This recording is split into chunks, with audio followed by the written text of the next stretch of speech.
5 pieces of advice that my postpartum doula gave me before my scheduled C-section last week, and she was spot on. She did not miss. Number 1, she said my biggest challenge in breastfeeding following my C-section would be keeping my baby awake. My baby was delivered at 37 weeks and 6 days, so a little bit early because of some medical issues that I have. And she said the thing is, he might latch and drink and then he will just fall asleep, and that was definitely something that we saw. So we did a lot of like foot tickles, hand tickles, just trying to keep him awake, and I was so glad that I had that advice up front. The second thing she said, which I am shooketh that this actually came to pass, what she said, the hospital will probably try and get you to use a bottle. Do not accept a bottle. But lo and behold, the moment that I started having some issues with breastfeeding and struggling slightly, the nurses at the hospital recommended a bottle, and I felt very empowered telling them thank you, but no thank you. They also offered me formula, but story for another time. Number 3, she strongly recommended that I do a lot of skin to skin and hand expression. This was also super helpful in getting my milk to come in. My one semi-regret is that I feel like I focused too much on actually collecting the things that I was hand expressing, and I think that if I just focused on just getting it out, my milk probably would have come in faster. Number 4, she said colostrum might take a little while to come in for me. She said don't be surprised if it takes up to 12 hours. If you're not aware, because I was not aware, colostrum is the thing that comes before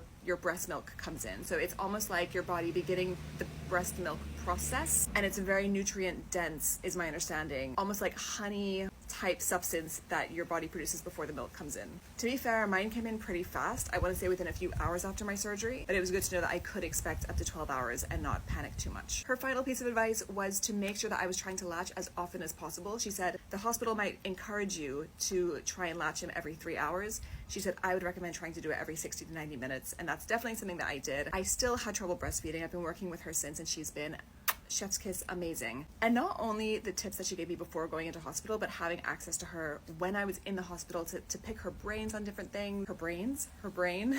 So yeah, so happy we were able to work with her. If you are considering getting a postpartum doula, consider this your sign, even if you're having a C-section. Breastfeeding in particular was something that I knew a lot of people have challenges with, and I was just so happy that, yeah, we got that support. And even my husband, who at first was skeptical about hiring someone, before we even knew if we'd have an issue, after the fact was so relieved that we had someone to hand, that we didn't have to frantically try and find someone after the fact. So yeah, highly recommend getting a postpartum doula if you can.